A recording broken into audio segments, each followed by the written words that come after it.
Have you ever just met somebody and said, wow, that person is very smart? Well, if you have ever thought that, then it is very likely that that person is probably from one of these 9 countries that I'm about to name. Welcome to World Views, and today we will be covering up the topic, top 9 smartest countries in the world. For number 9 on our list, we have Canada. Canadian 15-year-olds score significantly above the average in mathematics, but between 2003 and 2012, their average mathematics score deteriorated, while the share of top performers decreased and the share of low performers increased. This means that over the years, the majority of Canadians have gotten smarter. For number 8 on our list, we have the Netherlands. Young people in the Netherlands spend the most number of years both working and studying, including work-study programs. The Dutch work and study for approximately 5 years on average between the ages of 15 to 29, compared to the global average of only 2 years worldwide. For number 7 on our list, we have Switzerland.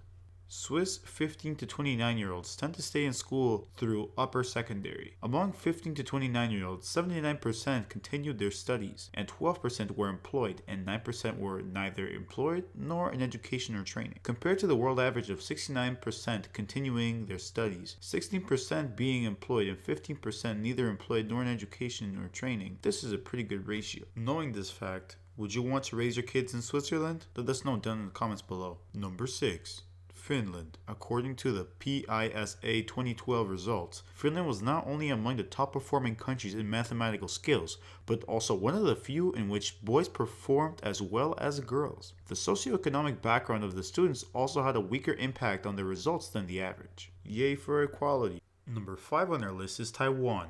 Taiwan is tied for 4th place in global math and science education ranking administered by the Organization for Economic Cooperation and Development, also known as the OECD. What does this mean? This means that Taiwanese people are extremely good at doing math and science. For number 4 on your list, we have Japan. Although expenditure per student is comparatively high in Japan, total expenditure relative to GDP is small, partly reflecting Japan's high GDP and shrinking school-age population. Some 2.9% of Japan's GDP is devoted to public and private expenditure on primary, secondary, and post-secondary non-tertiary education, significantly less than the average of 3.9 worldwide. For number 3 on our list, we have South Korea. Almost 1 in 3 Korean 15-year-old students have reached the highest level in mathematics. Between 2003 and 2012, Korea saw around a 6% point increase in the share of students performing at level 4. Now that is impressive. For number 2 on our list, we have